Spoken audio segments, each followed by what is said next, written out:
Oligopoly. Many purchases that individuals make at the retail level are produced in markets that are neither perfectly competitive, monopolies, nor monopolistically competitive. Rather, they are oligopolies.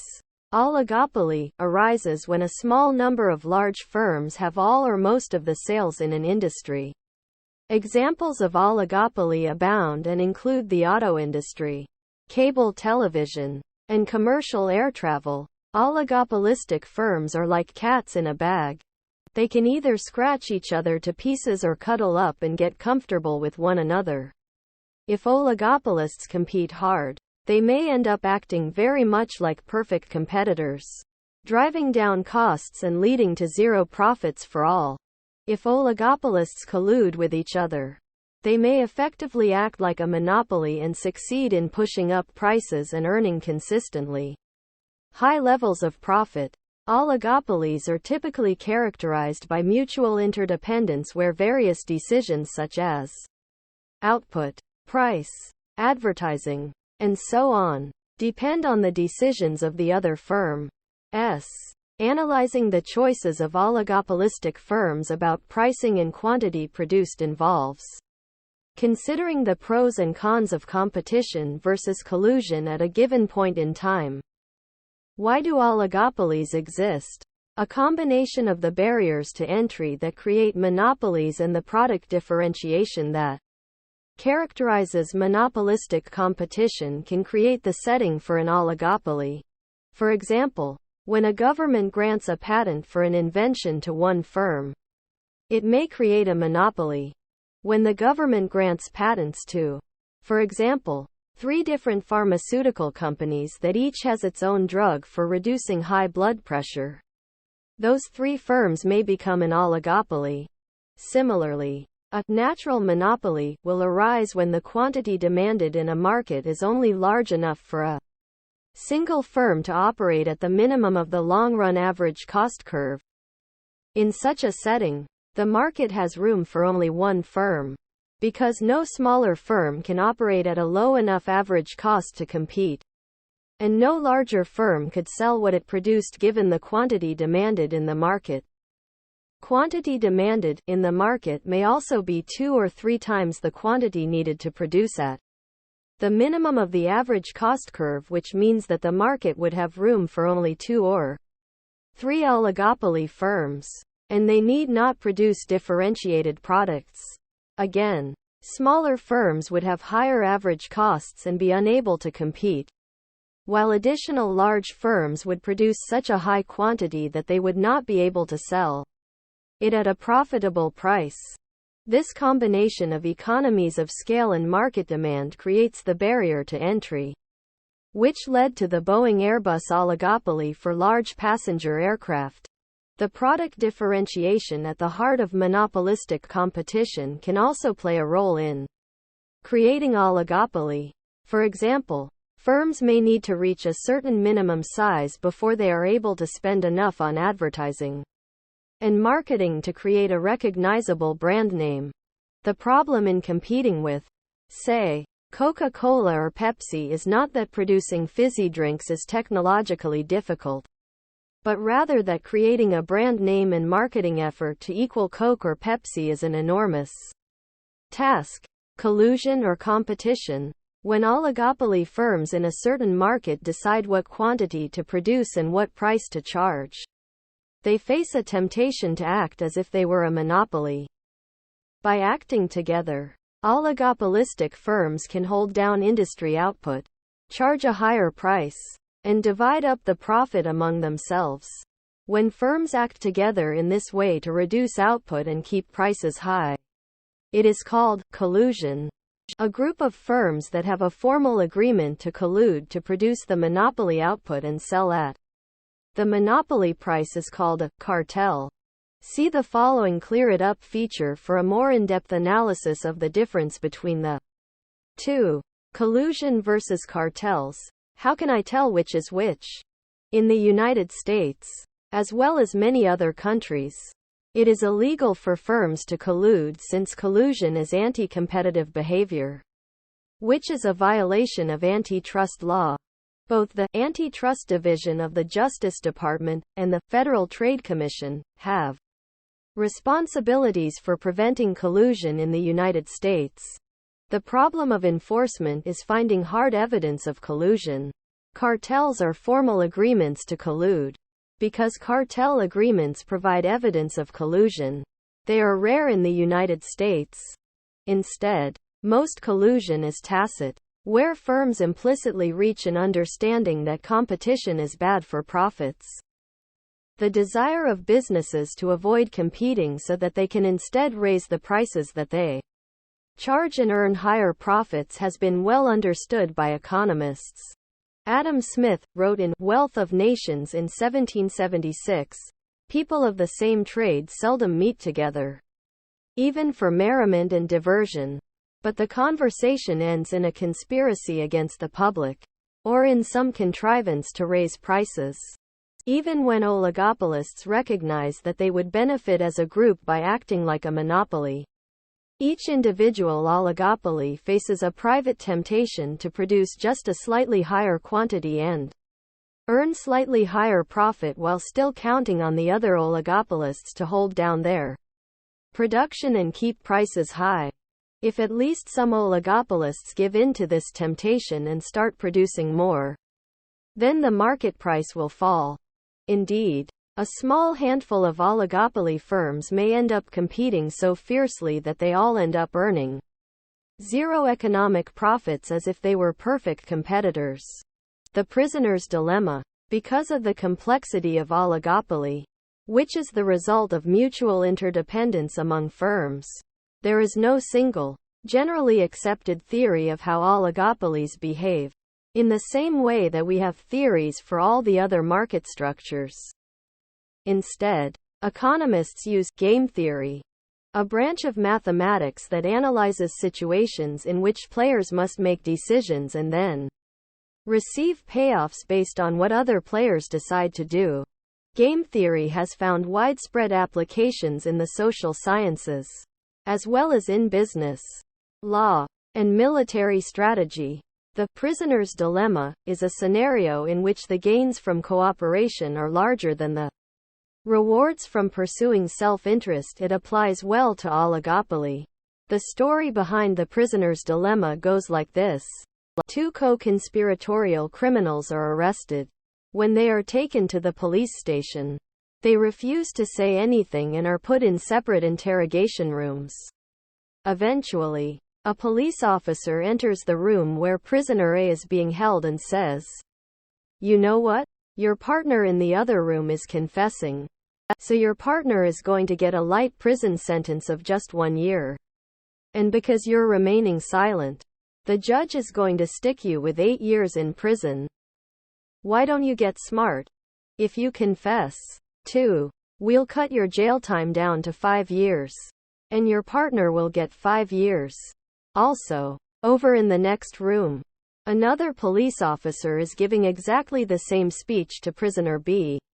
What the police officers do not say is that if both prisoners remain silent, the evidence against them is not especially strong, and the prisoners will end up with only 2 years in jail each. The game theory situation facing the two prisoners is shown in Table 1.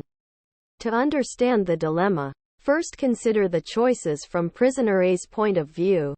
If A believes that B will confess, then A ought to confess, too, so as to not get stuck with the 8 years in prison. But if A believes that B will not confess, then A will be tempted to act selfishly and confess, so as to serve only 1 year. The key point is that A has an incentive to confess regardless of what choice B makes. B faces the same set of choices, and thus will have an incentive to confess regardless of what choice A makes. Confess is considered the dominant strategy or the strategy an individual, or firm, will pursue regardless of the other individuals, or firms' decision.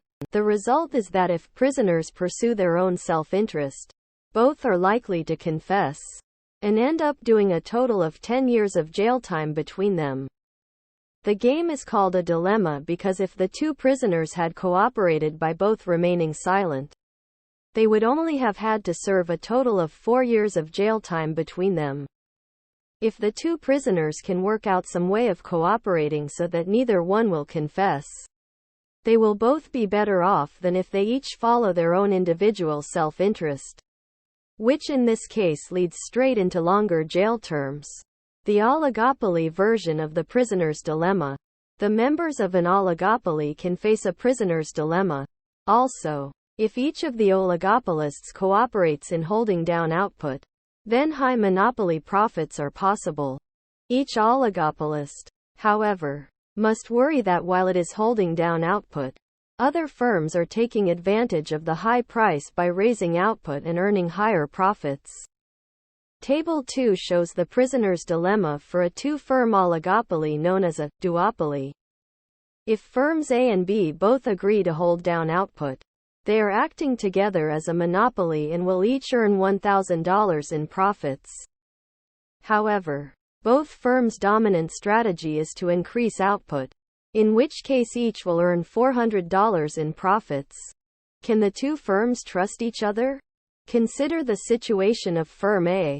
Thus, Firm A will reason that it makes sense to expand output if B holds down output and that it also makes sense to expand output if B raises output. Again, B faces a parallel set of decisions. The result of this prisoner's dilemma is often that even though A and B could make the highest combined profits by cooperating in producing a lower level of output and acting like a monopolist, the two firms may well end up in a situation where they each increase output and earn only $400 each in profits. The following Clear It Up feature discusses one cartel scandal in particular. What is the lysine cartel? Lysine, a $600 million a year industry, is an amino acid used by farmers as a feed additive to ensure the proper growth of swine and poultry. The primary U.S. producer of lysine is Archer Daniels Midland, ADM, but several other large European and Japanese firms are also in this market. For a time in the first half of the 1990s, the world's major lysine producers met together in hotel conference rooms and decided exactly how much each firm would sell and what it would charge. The U.S. Federal Bureau of Investigation, FBI, however, had learned of the cartel and placed wiretaps on a number of their phone calls and meetings. From FBI surveillance tapes, following is a comment that Terry Wilson, president of the corn processing division at ADM, made to the other lysine producers at a 1994 meeting in Mona, Hawaii. I want to go back and I want to say something very simple. If we're going to trust each other, okay, and if I'm assured that I'm gonna get 67,000 tons by the year's end, we're gonna sell it at the prices we agreed to. The only thing we need to talk about there, because we are gonna get manipulated by these expletive buyers, they can be smarter than us if we let them be smarter. They, the customers, are not your friend. They are not my friend. And we gotta have 'em. But they are not my friends. You are my friend. I wanna be closer to you than I am to any customer. 'Cause you can make us money. And all I wanna tell you again is let's put the prices on the board. Let's all agree that's what we're gonna do and then walk out of here and do it. The price of lysine doubled while the cartel was in effect. Confronted by the FBI tapes, Archer Daniels Midland pled guilty in 1996 and paid a fine of $100 million. A number of top executives, both at ADM and other firms, later paid fines of up to $350,000 and were sentenced to 24 to 30 months in prison. In another one of the FBI recordings, the president of Archer Daniels Midland told an executive from another competing firm that ADM had a slogan that, in his words, had penetrated the whole company. The company president stated the slogan this way: "Our competitors are our friends. Our customers are the enemy." That slogan could stand as the motto of cartels everywhere. How to enforce cooperation. How can parties who find themselves in a prisoner's dilemma situation avoid the undesired outcome and cooperate with each other? The way out of a prisoner's dilemma is to find a way to penalize those who do not cooperate. Perhaps the easiest approach for colluding oligopolists, as you might imagine, would be to sign a contract with each other that they will hold output low and keep prices high. If a group of U.S. companies signed such a contract, however, it would be illegal. Certain international organizations, like the nations that are members of the Organization of Petroleum Exporting Countries, OPEC, have signed international agreements to act like a monopoly, hold down output, and keep prices high so that all of the countries can make high profits from oil exports. Such agreements, however, because they fall in a gray area of international law, are not legally enforceable. If Nigeria, for example, decides to start cutting prices and selling more oil, Saudi Arabia cannot sue Nigeria in court and force it to stop. Because oligopolists cannot sign a legally enforceable contract to act like a monopoly, the firms may instead keep close tabs on what other firms are producing and charging.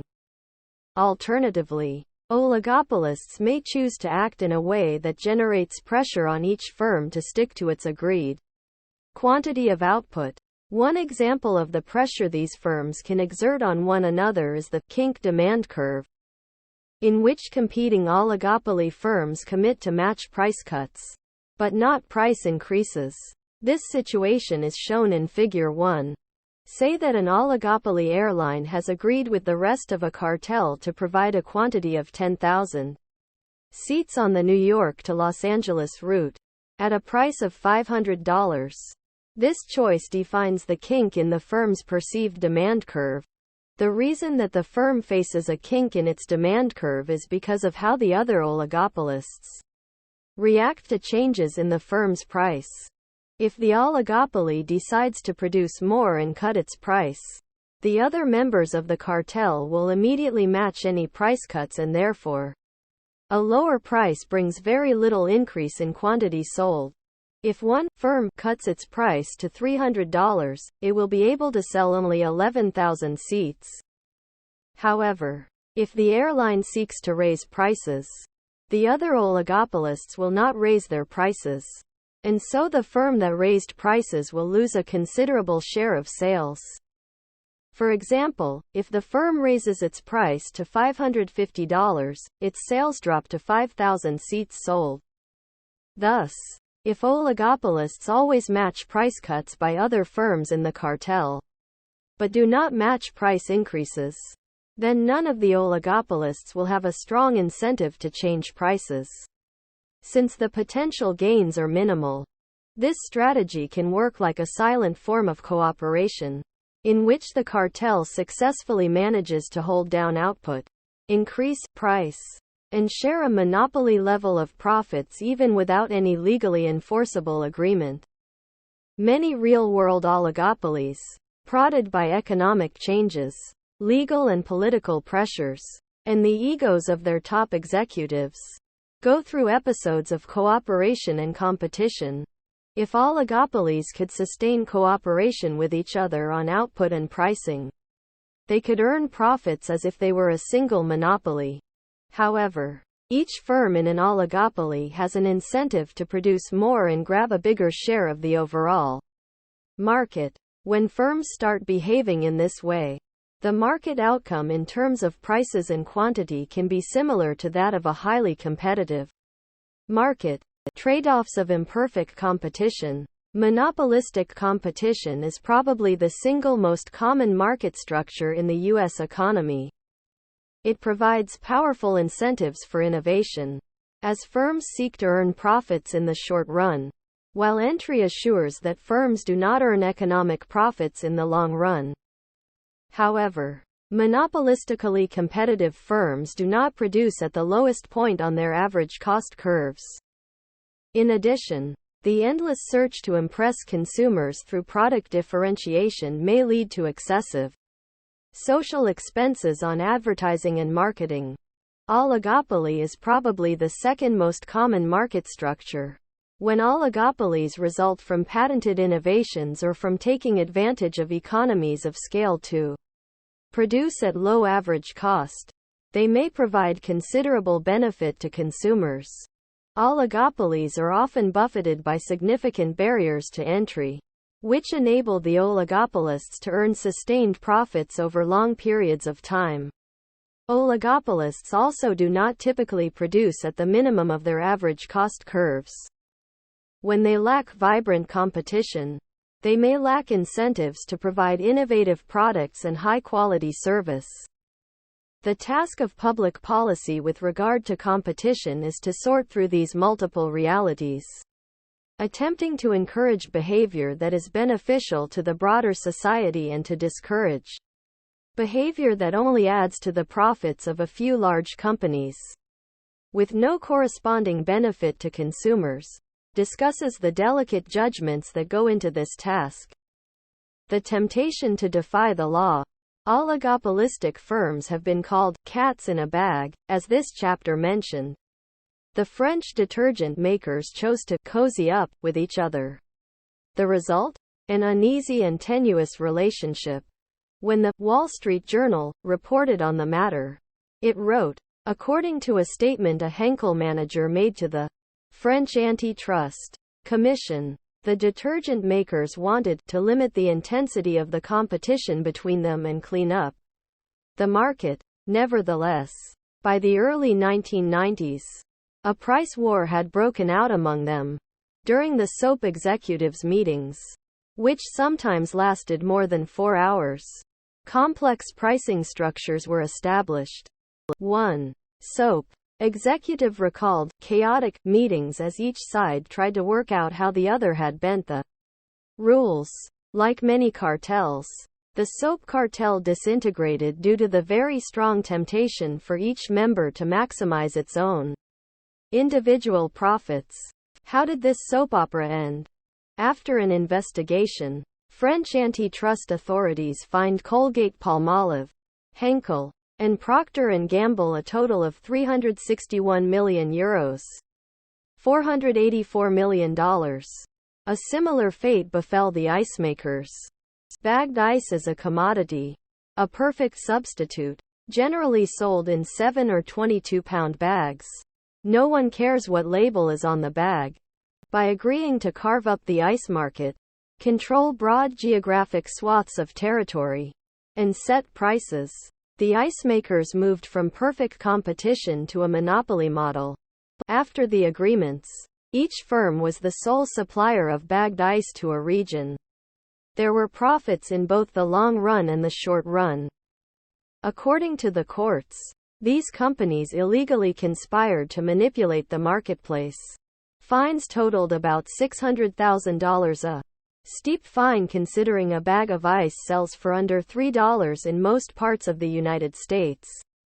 Even though it is illegal in many parts of the world for firms to set prices and carve up a market, the temptation to earn higher profits makes it extremely tempting to defy the law.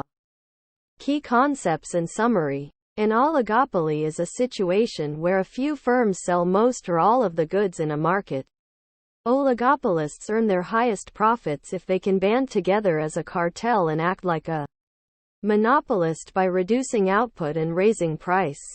Since each member of the oligopoly can benefit individually from expanding output, such collusion often breaks down, especially since explicit collusion is illegal. The Prisoner's Dilemma is an example of game theory. It shows how, in certain situations, all sides can benefit from cooperative behavior rather than self-interested behavior. However, the challenge for the parties is to find ways to encourage cooperative behavior. Thank you for watching BookTube channel. Make sure to smash the like and subscribe buttons to receive notifications about new contents.